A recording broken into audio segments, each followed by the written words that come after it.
Another day, another basketball stories na naman ang pagkikwentuhan natin.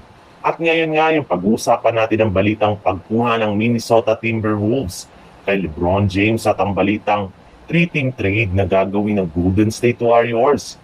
Mas lalong lumalala na nga ang drama sa pagitan ni LeBron James at management ng Los Angeles Lakers dahil sa mga ginawang desisyon ng kanilang front office ng mga nagdaang buwan. Dati nga daw po ay pinapaalam ng Lakers kay LeBron ang lahat ng mga gagawin nilang transaksyon. Ngunit simula nga nang makuha ng team si Luka Doncic ay hindi na nga ito ginagawa pa ng Lakers. Kaya dahil nga dyan nga ay nagsimula na magkaroon ng lamat ang kanilang relasyon.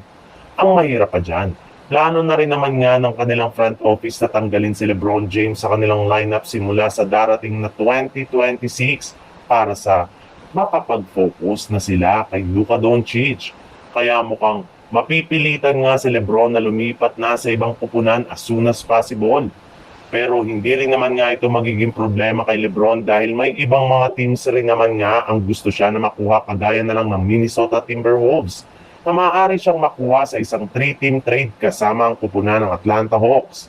Bali dito nga, ay makukuha nga dito ng Hawks sina Mike Conley.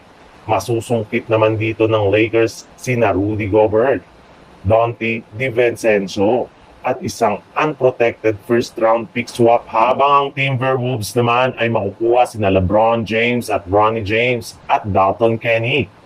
Sa ibang balita naman, naibalita ko na nga sa inyo na ayaw pa rin naman nga ng kampo ni Jonathan Kuminga na paliitin ang kanyang kontrata at bigyan ng discount ang Golden State Warriors. Kaya no choice na nga ang Warriors kundi i-trade na lang ito ngayong off-season. Ang kaso lang, hindi rin naman ito magawa-gawa bunsod ng napakalaking hinihinging kapalit ng Warriors na hindi rin naman ang kaya ng ibang mga kupunan. Kaya dahil sa mga pangyayaring ito ay nakatenga pa nga hanggang ngayon ang kalagayan at ang trade ni Jonathan Kuminga at isa pa rin siyang restricted free agent. Pero hindi rin naman nga daw magtatagal at maiti-trade na ito ng Warriors. In fact, may lumabas na ang isang 3-team trade na niluluto ngayon ang Golden State Warriors kasama ang mga kupunan ng Detroit Pistons at Utah Jazz. Bali dito nga ay makukuha ng Pistons si Jackson Davis, Kenyon Martin Jr., Taylor Hendrich at 3 future first round pick. Makukuha rin naman dito ng Jazz sina Ron Holland II, Buddy Hield, Jonathan Kuminga via sign and trade at 3 first round pick habang ang Warriors naman ay makukuha sina Jalen Duren, Lauri Markkanen, Keyonte George at 2 first round pick.